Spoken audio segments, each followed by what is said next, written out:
Hello, welcome to another virtual program from Maine Historical Society. I'm Kathleen Newman. It's March 26, 2025, and this is In Time the Rose Died Family Cemeteries in Maine with Niko Rice. Now, before I introduce our speaker and we begin our program, we'll just take a moment to remember that Maine Historical Society recognizes that what is currently referred to as Maine is Wabanaki homelands, a place the Wabanaki people have stewarded for over 13,000 years. And wherever we are in Maine, we're on Wabanaki homelands. We recognize the inherent sovereignty of the Abenaki, Micmac, Maliseet, Passamaquoddy, and Penobscot nations within these lands and waters. Understanding Wabanaki history is vital to understanding Maine, and we're committed to helping provide education about this history through partnerships with Wabanaki people.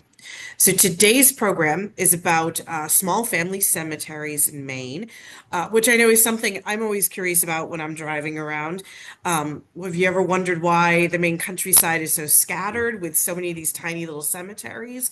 So joining us today is Niko Rice, who's going to talk about this unique aspect of Maine history, the development of these cemeteries, and he'll be telling us about some of the more unique ones that he's visited and discovered in his travels. So, Niko is the chair of the Nobleboro Cemetery Committee, and is a slide guitar and harmonica player who works as an intern and office assistant for Maine folk music legend Gordon Bach.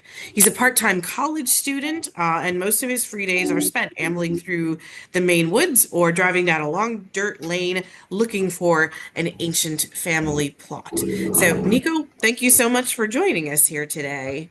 Thank you for having me. I greatly appreciate it. It's our pleasure. All right. Well, this is In Time the Rose Died. This is going to be the family cemeteries of Maine and talking about them, why they're here, why there's so many of them, where you can expect to find them throughout Maine, and things like that. Just exploring the reasoning and history behind them. So what are family cemeteries exactly? So, generally, these small cemeteries contain about 1 to 30 graves. I have seen some that have up to 40, and that's when there's different families buried in one plot, but the plot isn't quite large enough to necessitate it being like what I would describe as a community or town cemetery, which is like the common type that you'll see, the ones that are in the center of town, things like that. Those are the town burying grounds. And so these smaller ones are generally, from what I've noticed, on private property where an old homestead was located. And I have seen some that are about one grave, which could just be one marble stone. And then, like I said earlier, up to about 40. And they can range in time frame all the way from the 1700s up to modern family plots, because I have noticed lately that there's been a bit of a resurgence of family cemeteries, especially in around Maine, where people are starting to use their own land as a burial site, which was a lot more common in the 1800s.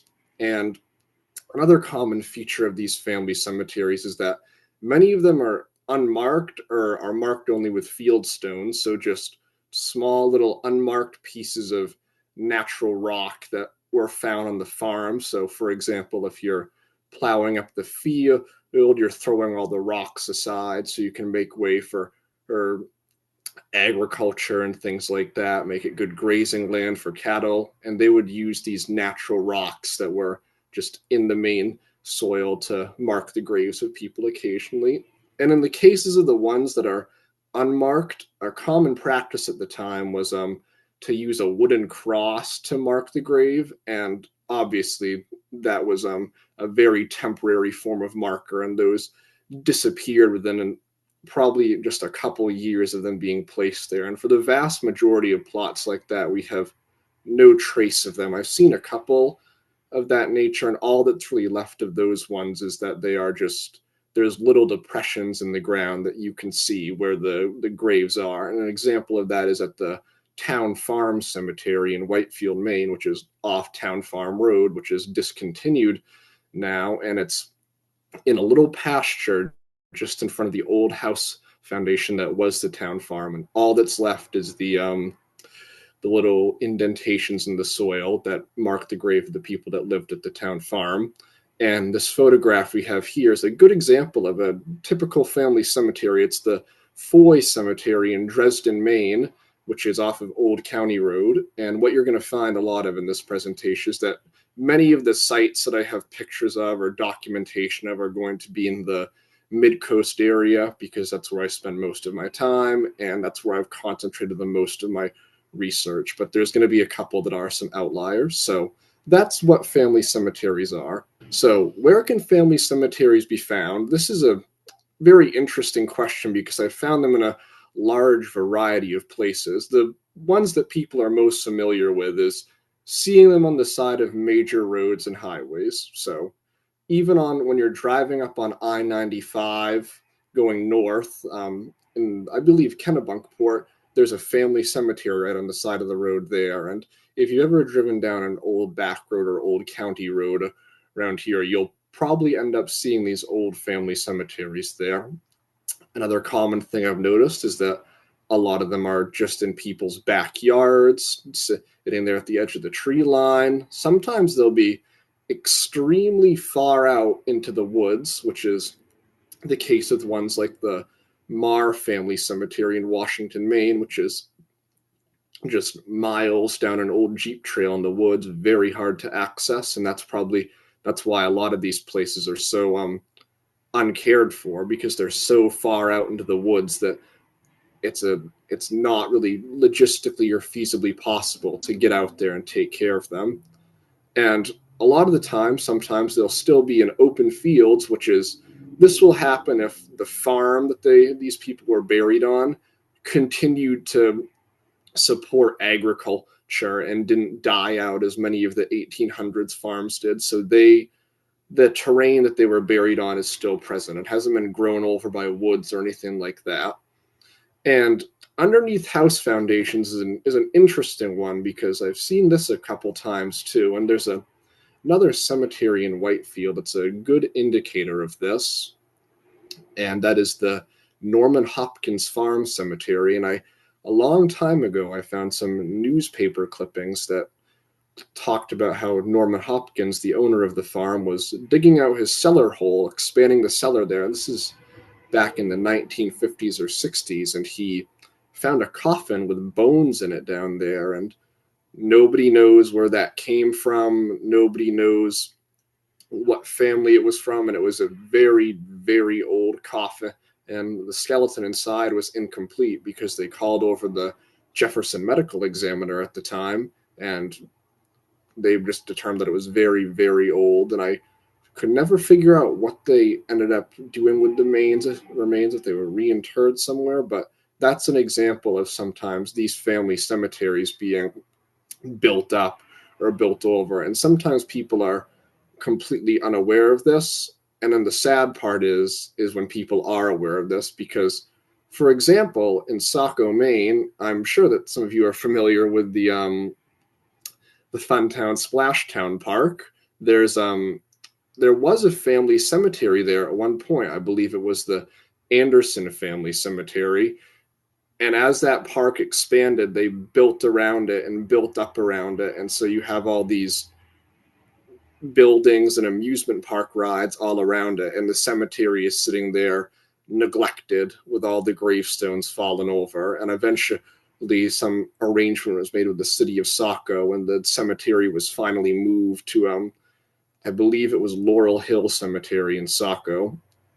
And that's an example of these places getting built over and built around when people are either aware or unaware of them being there. So that's what I mean when I say virtually anywhere, because they could be under a house foundation, they could be in the woods, they can be in a field, they could be in somebody's backyard, they could be on the side of the road. So here's some of the earliest cemeteries in Maine. This is just a general listing. Not all of these are going to be family cemeteries. The most interesting one that I've encountered is the Clark and Lake Settlement, which is not technically a cemetery in the traditional sense, but it is a burial site. So the the story of the Clark and Lake settlement was that in the 1600s, when settlers first came to the island of Arousik, they had the Clark and Lake settlement there, and Clark and Lake were the original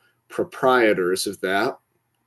And at some point, this is during all of the French wars with the natives and things like that, battling over native land, treaties, things like that, and on and on and on like that. So eventually the natives raided this Clark and Lake settlement site, and some of them were able to escape, and others were not so fortunate, and they were massacred there, and they were buried on that spot. And I believe the next year, I'm not sure who it was, but some other white settlers came over and they reinterred them and gave them a proper burial there. And they took the they took the cannons away that were there to help try to fortify the Clark and Lake settlement, which obviously didn't help. But that's an example of an extremely early burial site in Maine, and I have been to the property where that's located on, and there's no trace of it left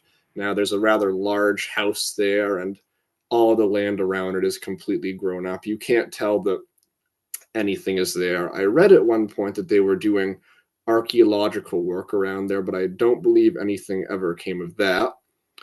And the next one we have is the Pemaquid Cemetery, which is located at Fort William Henry in Bristol, Maine. And this is a bit relatively more recent than the Clark and Lake Cemetery, but there's numerous graves from the 1700s there. There's a lot of different stone cutters present. You can see the traditional death's head motif, which is the winged skull, which is was very common and very popular throughout the 1700s as gravestone symbolism, and that's present there.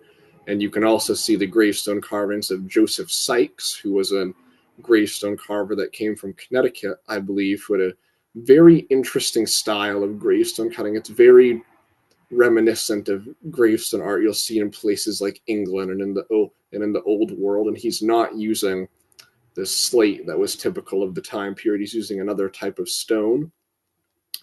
And so the graves from that one, they have a little informational placard there, and it states that there's been reports of graves being found there from the 1600s, but at this point, the only ones left are from, I believe the most recent is from 1742, or a similar date to that, and that stone is completely broken. So whatever trace there was of earlier burials is gone from there.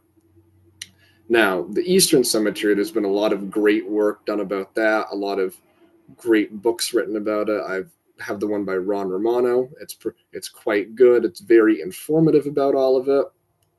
And that cemetery, which was a larger public type one, I believe it was the first town burying ground in Portland. The earliest stone dates back to 1717, and I believe the earliest recorded burials there from the 1600s. And I'm not going to get into the Eastern Cemetery because other people can do a lot better job of explaining the history of that place. So the Preble family cemetery is quite an interesting one. That one is also located in Arousik, and it's, I believe, or six family graves. I forget the name of the dirt road that it's located off of, but it's just sitting in the woods right there on the side of it. And there are super, super old stones there, especially for a small family cemetery. I believe the oldest stone is from 1739, but I have reason to believe that that stone is what they refer to as backdated, meaning it was made much later than that person's actual death date, because there are two other stones very similar to it that are from about 50 years later with the exact same carving style and typesetting style that was carved in there. So I have reason to believe that the stone for that one was made at a later date than 1739, but still, there is a burial there from 1739. And the Old York Cemetery is another much older public burial plot, obviously in York, Maine, and there's a lot of prominent early town citizens that are buried there, people that there's a lot of people that served in the General Court of Massachusetts at the time, because this is obviously in the 1700s, much before Maine got their independence. And there's a lot of interesting history in that plot too. And there's a grave there that I've seen that is carved of sandstone, which is a very uncommon material to see throughout Maine. I feel that that's very unique to here and more common in places like Massachusetts and Connecticut, where there are more carvers actually working there. And Black Point Cemeteries in the town of Scarborough, and that's got more stones by Joseph Sykes, um, and a bunch of other early 1700s stones, along with more modern burials and 1800 stones. And Newtown Cemetery is another in Arousic, and that has a couple of the Death's Head motifs, and it's at the end of Bald Head Road in Arousic, and I think that's a great one to go visit to look at some earlier cemetery iconography. And so, why so many family cemeteries? I've heard this question asked a lot when I mentioned the number of family cemeteries in Maine, and from my guess, it's around 8,000 cemeteries in Maine, including all the small family burial plots. And the reason for this is that starting in the 1700s, the general idea was that each would take care of their own, that a family member would be buried on the land, their own land, typically a farm, a pasture, like most people were buried just on their land, because at that time, the larger public cemeteries that we're now sort of familiar with, places like the Garden Cemetery, the Memorial Garden cemeteries, where there's just the flat placards for the graves, those didn't come into existence until the middle of the 1800s. And even then, that was in much more urban areas, such as Massachusetts. I believe the first garden cemetery was in it's Mount Auburn, somewhere in Cambridge, Massachusetts, I believe. And that was never really an idea in Maine until like the end of the 19th century. And even then, burying people on their own land was a practice up until, I would say, the 1920s and 30s in Maine. I've seen many family cemeteries that consist of graves from the 20s and 30s. So that's a reason why, too. And then economic factors as well. So some families, especially a lot of these poor farming families, they couldn't afford these expensive marble or granite or slate stones that we're familiar with, which leads to the fieldstone burials that we see frequently, and also probably influence people to just be buried on their own land instead of having to pay for something like a burial plot, which could be quite expensive, and then having to pay for whatever else would be associated with the burial in a public burying ground, as opposed to just on their own land at home. And then additionally, not having to worry about the price of an expensive marble stone. And this is a less common one, but sometimes the deceased would be requested to be buried on their own land. Some people would make a special point of that in their will or their deed from the house. There's a family cemetery in Richmond, Maine. It is one grave. The name of the lady who is buried there escapes me, but she passed away in 1821, and it makes a special note in the deed from the house that her grave is not to be disturbed, and it's just her single grave out there. So that's an example of when whoever's passed away has requested that they be buried on their land. They wanted to be laid to rest in the place that they were most familiar with. And why are so many of these family cemeteries way out in the woods? We can see this example with the picture here of the Palmer Cemetery in Pittston, Maine, one of the two Palmer cemeteries in Pittston, Maine. And this is another question that I get quite frequently asked about why are so many of these just way out in the woods, far, far from any houses, far from any main major roads? And the reason that I find this most of the time is because there used to be some type of a road that cut through relatively close to where that cemetery was. And whatever that road is now, for example, like the old East Pittston Road in Dresden, in Maine, has a family cemetery on it, the Pulsifer Cemetery.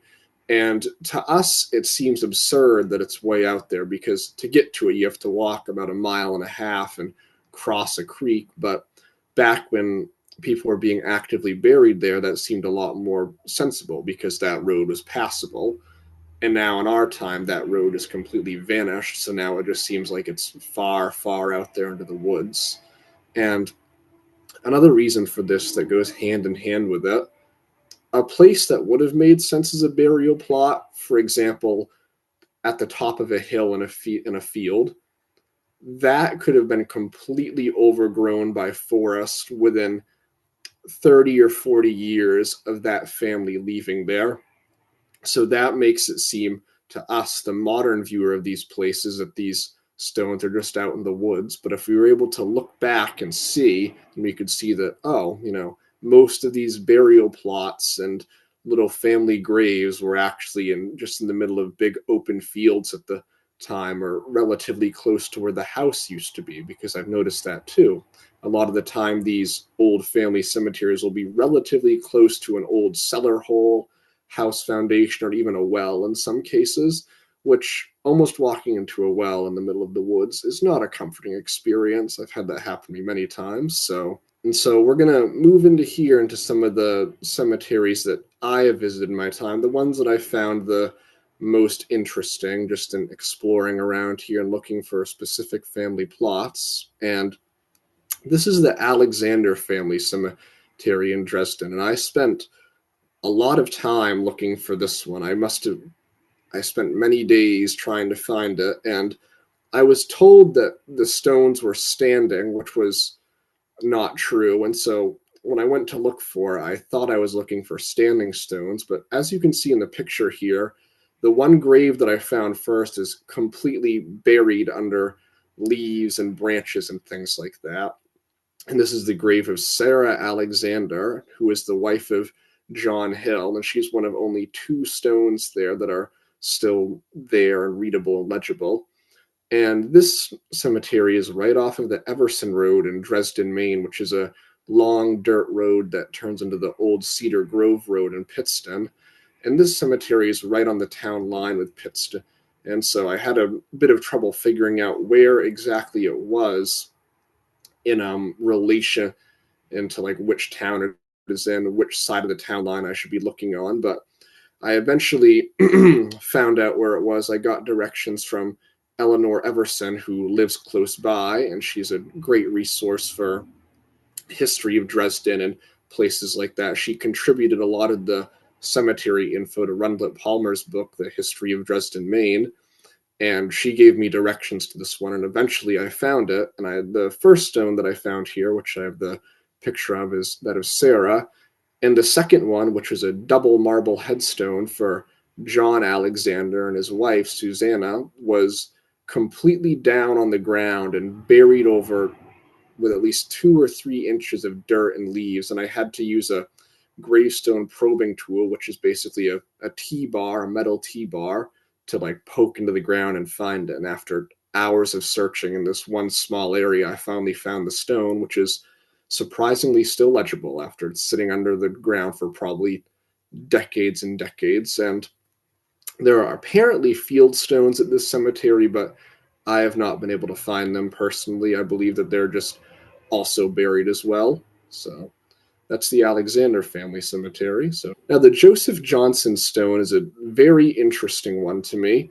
You can see by the picture. I'm not sure if it accurately displays it, but this is like a massive stone. It's almost as tall as me. It has a beautiful urn and willow carving on it, which is very popular in the early 1800s. And sadly, it's broken at this point from just the natural wear and tear that happens to marble and stone over time.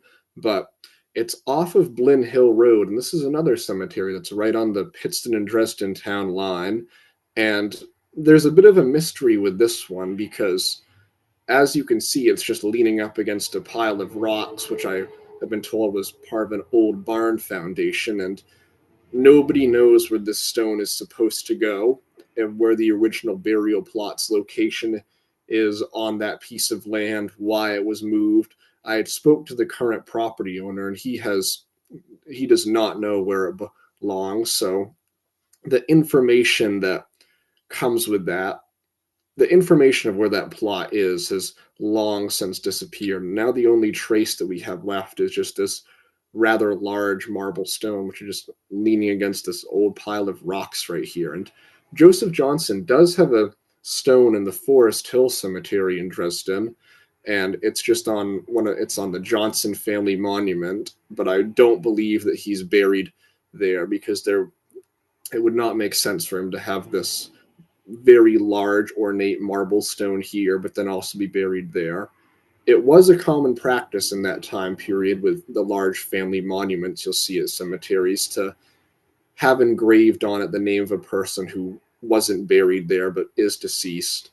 And people are even doing this nowadays with things like cremation. I've known people that have gotten their names engraved on a family monument when their plan is to be cremated, just because it's a mark of perpetuity of for posterity to be with their family in a sense, so to speak. So the Oliver lot is another very interesting one from Arousik, and it's a similar story to the Joseph Johnson stone. It's another one of those ones that had all the stones pulled up for an inexplicable reason, and I had a devil of a time trying to find this one. This is another one that I devoted many hours to looking for, and I finally found it by I was in the woods where this cemetery is, and I climbed up on a game stand that was there, and I was almost to the top of it, and I turned around, and the game stand was pointing directly towards where the cemetery was, and it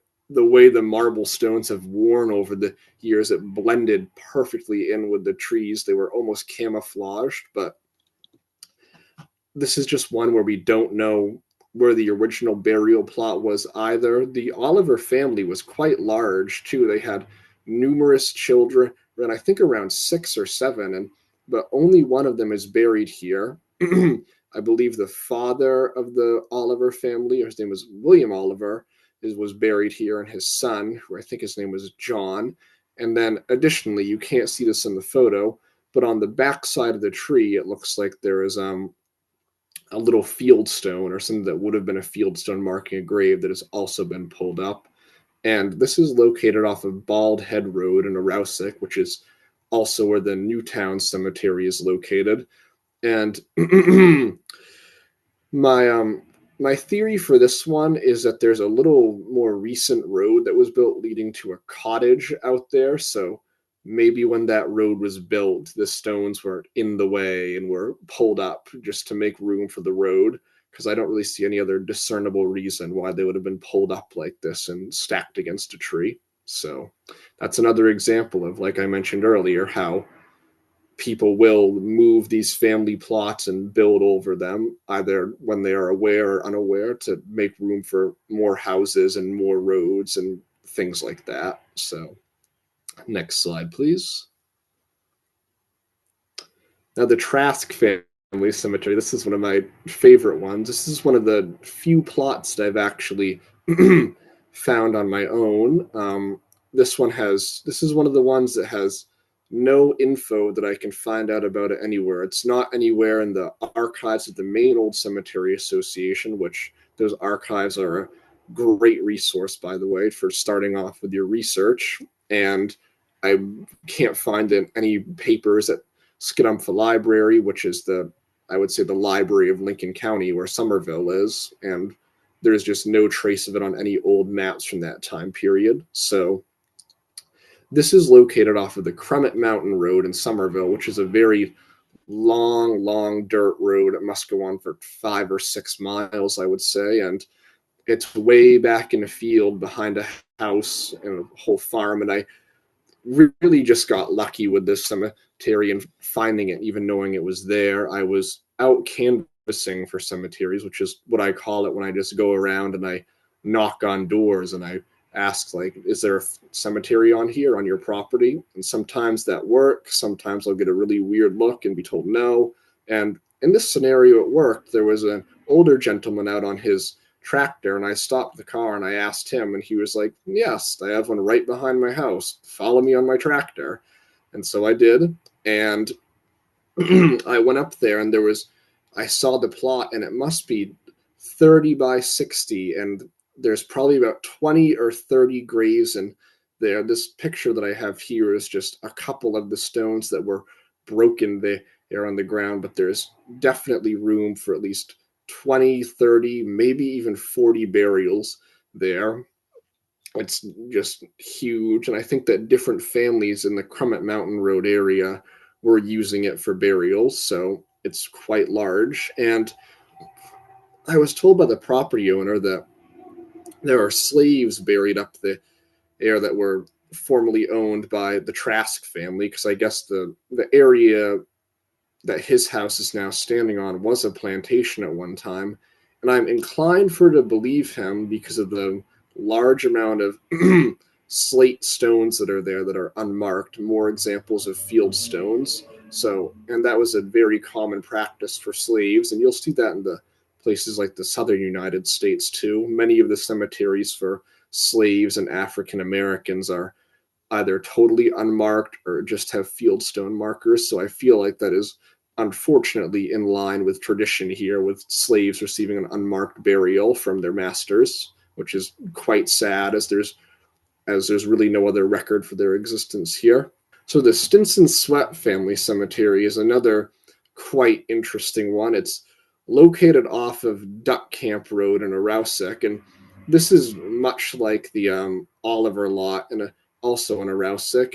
It took me forever to find this one, and Duck Camp Road in the summertime turns into a trail, and I think I lost a radiator in my car to this road looking for this cemetery. I don't even know what I did, but this cemetery claimed a radiator in my car for me in my efforts to look for it. So, but I finally did end up finding it, and it's right on the banks of what they call the Sassanoa River, which is another name for it is Hell's Gate because of the amount of rocks and ledges in that river. I believe the old ship captains named it that.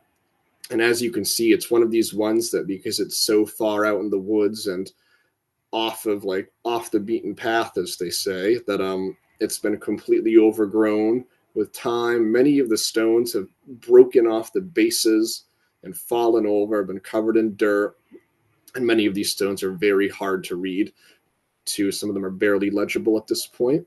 And it's on the Holt Research Forest property in Arousek, which try as I might, I called them many times and no answer. I was hoping that one of them would know about this cemetery, and I asked all up and down the old stage road, which is what Duck Camp Road is connected to, and nobody had any knowledge of this plot being out there. And probably, like I said earlier, just because it's so far down into the woods and it's been so overgrown by time. And another interesting part about this is that the Sweat Family House Foundation is located nearby. You can see the where the house was and where the barn was, and I believe part of an even older road that connected the house to the main road. And this is the Martha J. Carlton lot, and this is another one that I found whilst looking for the Pulsifer Cemetery in Pittston, which I mentioned earlier. So Martha's Stone is located off of the discontinued part of Ledge Hill Road in Pittston, and this is just a single grave broken off of the base leaning up against a tree. She was married into the Pulsifer family, but she's not in the Pulsifer cemetery further down the road, which is much, much further down. I don't see how her stone could have been moved all the way from there to here. And it's another case of her having her name on a family monument in Whitefield, but no further info about her exists. I haven't been able to find a death certificate for her, anything like that, I believe. And once again, this is one of those family cemeteries that has no documentation surrounding it, nothing that shows that it exists in what I refer to as the cemetery literature, no mention in the old archives or anything like that whatsoever. And that's pretty much all I have for you in regards to my spiel about cemeteries. So if there's any questions or anything like that about cemeteries or plots or things like that, feel free to ask. I'll do my best to answer them. Thank you, Nico. Yeah, we are getting some questions in the chat. Um, Let's see. And some folks are mentioning other places that they're aware of. Um, Books that you would recommend on Eastern Cemetery. You mentioned a book about Eastern Cemetery. There's a book by Ron Romano called, I Mhm. believe it's called Portland's Historic Eastern Cemetery. And I'm sure if you look up Eastern Cemetery, Ron Romano, his book will pop right up. And he wrote another excellent book called Early Gravestones of Southern Maine about the stonecutter Bartlett Adams. So there's a lot of stones at Eastern Cemetery. So both of those books by Ron Romano are great resources to check out for Eastern Cemetery. Absolutely. Someone's asking, is it still possible to have a family burial ground in Maine? Is there a permit process for that? So, as far as I am familiar with, yes, you are completely allowed to bury a family member or on your property. But the one thing is that you you have to. There's a whole level of permits and things that you have to go through to be able to acquire the paperwork to do that. And I am not a legal expert, nor do I know a lot about this. So it's definitely something that needs to have a lot of paperwork and things like that done in regards to the state and the county and probably the town as well. But I do know that it is possible. Yeah, it's allowed now, but you have to go through the proper channels. You can't just bury grandma in the backyard. Yeah. Someone's asking, this is a good question. What is the etiquette for visiting family plots that are on privately owned property? So, in my experience, I will just like my etiquette is that I knock on the door, I speak to the property owner, and I ask if it's okay for me to go look at it. I think for in terms of etiquette, I think that's the one step that I take because in many of these scenarios with the old family plots, the families are long gone now. They haven't been there in 100 years, so there's really nobody to get in contact with, and the property owner is the one who has the final say on who can go out there and who can't. So for etiquette, I would just always make sure you're checking in with the property owner. And if you're not sure if it's on private property, find out who to ask because it's better to be safe than sorry in those situations. When you find one of these cemeteries, do you create a page on the website, Find a Grave, with GPS coordinates so that other people can find the location? Yes, I have done that sometimes, and I have a couple of other projects I'm working on that are kind of including a lot of the data that I've collected in the past 2 years. So I'm hoping to do something with that fairly soon. Have you ever found any records of family cemeteries in land deeds? So if you're doing like research with paper in a library or in an archive, have you ever found any mention of these family cemeteries? Yes, it can be kind of a crapshoot on if whether it's going to be mentioned or not. I have found sometimes in the deeds it will say exempting a lot for a family burying ground, but a lot of the time, especially for smaller unmarked plots, there will be zero mention of them in the deed whatsoever, and it's just kind of it's a way to find some of them, but for a lot of the time it can fail you. I've found so, but it is possible in some scenarios. All right, let's see. And so folks, if you're curious about Ron Romano's books or really any other books on this topic or on Maine history, you can get them from MHS. So I've shared the link to our store in the chat, which is just shop.mainehistory.org. But they are excellent books, and Ron has done many talks with us in the past. He's another very knowledgeable individual on this topic. Let's see, am I missing? Have you turned over the locations of these cemeteries to MOCA, which I assume is some kind of cemetery association? Yeah, the Maine Old Cemetery Association, and yes, I do give most of my coordinates to them to help out with their archives and things like that because most of the time the cemeteries I'm trying to find are the ones that have little to no locational info about them, or the info is Mm. very outdated. So that's where my info usually goes. Mhm. Excellent. Well, thank you so much. This was a really great and informative talk, Niko. Thank you for sharing your time and your expertise with us today. Is there anything else that you'd like to mention or that you think we should know about before we close this afternoon? Um, no, not particularly. I don't really have any other upcoming talks or anything like that, but I greatly appreciate everybody giving me part of their Wednesday afternoon to regale you with cemetery stories. So I greatly appreciate it. And thank you all so much for coming. I greatly, once again, can't thank you enough. Yes, thanks to everybody for being here. Thank you, Niko, for being here. And I hope we'll see everybody back here again real soon. All right. Thank you so much, everybody. Hope to see you soon. Thank you.